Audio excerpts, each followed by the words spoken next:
Hello Valley Brook. First thing I thought we'd do today is just give you a shot of number one gold. As you can see, the golf course is in beautiful condition and we're all very excited to have you all back out here again. With that being said, what we'd like to do today is give you a few drills that you can work on at home as we hopefully get ramped up to coming back out to play more golf. These drills will help you with consistency and with power. To do these drills, all you need is a golf club and a mirror. Since I do not have a mirror right here, we have Brett here helping us. As you can see, we are practicing social distancing. And the first thing we're going to talk about today is stance. As you know, all good ball strikers have a good stance. The main key for having a good stance is having good balance. If we focus in on Brett, you can draw a line on your screen. You'll notice as he gets set up, his shoulders, elbows, and toes are all pretty much perfectly lined up. This is a very good characteristic of a good ball striker. You can stand in front of your mirror to check these lines.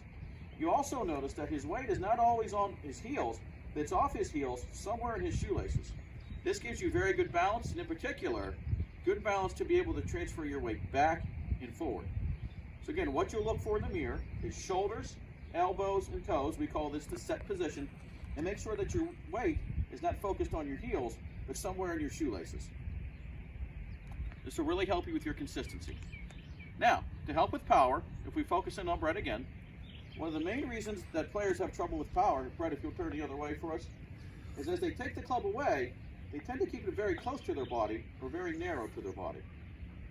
The next move from the top of the backswing is they tend to throw the club over the top or get it very wide or very far away from the body.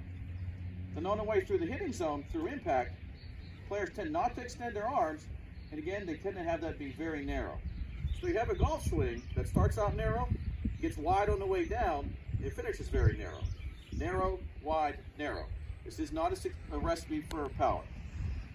Players who tend to hit the ball with some power, the first thing they will do is they'll start off and get the club taken away with some width. Get it very wide and away from their body.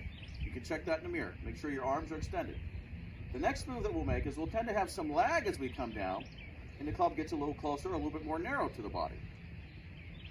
Through the hitting zone, power players tend to extend their arms and get the club very wide again. So it's a wide, narrow, wide motion. Brett, if we do it real slow again, wide, comes down with some lag and some angle, narrow, through the hitting zone, wide again. Again, you can do that in front of a mirror to make sure that you have the correct angles. We'd like to congratulate Andy Murphy, who properly guessed that there are 256 tee markers out on the golf course. For that, he wins a dozen of Chrome Soft golf balls.